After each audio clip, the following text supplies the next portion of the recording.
안녕하세요. 오늘은 비유에 대해서 알아보도록 하겠습니다. 성경은 수많은 비유와 상징으로 기록되어 있습니다. 성경의 수백, 수천 가지의 문제들은 비유의 근본을 풀어 알지 못하면 그 뜻을 전혀 알 수가 없습니다. 그래서 성경을 이해하려면 비유와 상징을 풀어야 합니다. 에스겔서 20장 49절을 보면 내가 이르되 아하 주 여호와여 그들이 나를 가리켜 말하기를 그는 비유로 말하는 자가 아니냐 하나이다 하니라. 메시아이신 예수님도 비유로 말씀해 주셨습니다. 마태복음 13장 34절에서 35절을 보면 예수께서 이 모든 것을 무리에게 비유로 말씀하시고 비유가 아니면 아무것도 말씀하지 아니하셨으니 이는 선지자를 통하여 말씀하신 바 내가 입을 열어 비유로 말하고 창세부터 감추인 것들을 드러내리라 함을 이루려 하심이라.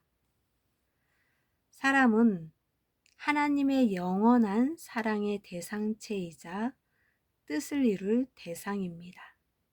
특히 사람을 만물로 비유하여 말씀하셨는데 만물의 개성과 특성을 사람이 처한 시대적인 환경과 성격, 개성, 형상에 맞게 비유하여 말씀하고 있습니다. 그러니 어떤 존재물에 비유했을 때는 비유한 만물의 특성을 확실하게 알고 깨달을 때 더 자세히 말씀을 깨닫게 됩니다. 성경 속의 여러 가지 비유 중에서 먼저 시대 비유에 대해서 알아보도록 하겠습니다. 시대적으로 본 하나님의 섭리 역사를 보면 하나님의 섭리 역사는 시대와 때를 조차 진행되어 가기에 자신이 어떤 시대에 살고 있는지 분명히 알아야 합니다. 누가복음 15장 56절을 보면 외식하는 자여 너희가 천지의 기상은 분변할 줄을 알면서 어찌 이 시대는 분변치 못하느냐. 자기가 살고 있는 시대가 어떤 시대인지 알아야 그 시대의 하나님의 뜻을 따라 살 수 있으며 시대에 맞는 구원을 받을 수 있습니다. 구약은 종급 시대로 하나님을 종의 입장에서 맡고 살았으며 하나님도 구약인들에게 종의 말씀을 주셨습니다. 신약은 아들급 시대로 하나님을 자녀 입장에서 맡고 살았으며 예수님을 통해서 아들이 되는 말씀을 주시어 그 말씀을 듣는 자는 하나님의 자녀가 되게 하셨습니다. 성약은 하나님의 신부로 회복하는 역사이며 신부의 말씀을 주어 신부로 만드는 역사를 이루게 하십니다. 다시 오시는 주님과 신랑과 신부의 입장이니 모든 것을 숨김없이 밝히 이르시는 것입니다.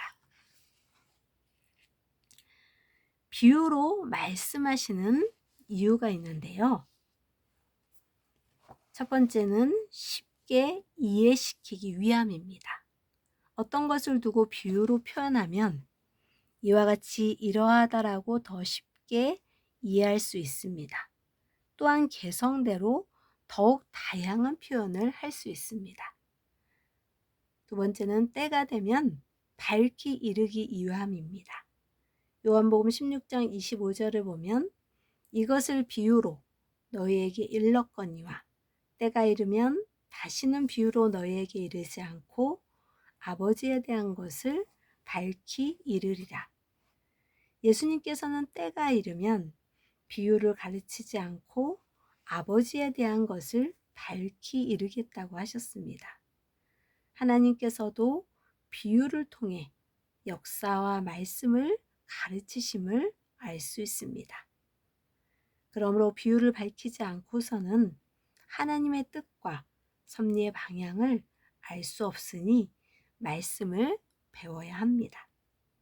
하나님은 성경을 비유로 인봉하셨고 지금은 모든 것을 밝히 이르는 때입니다. 세 번째는 비유의 실체인 메시아가 풀기 위해서입니다. 마태복음 13장 35절을 보면 이는 선지자를 통하여 말씀하신 바 내가 입을 열어 비유로 말하고 창세부터 감추인 것들을 드러내리라 함을 이루려 하심이라. 네 번째는 선악 분립을 위해서입니다.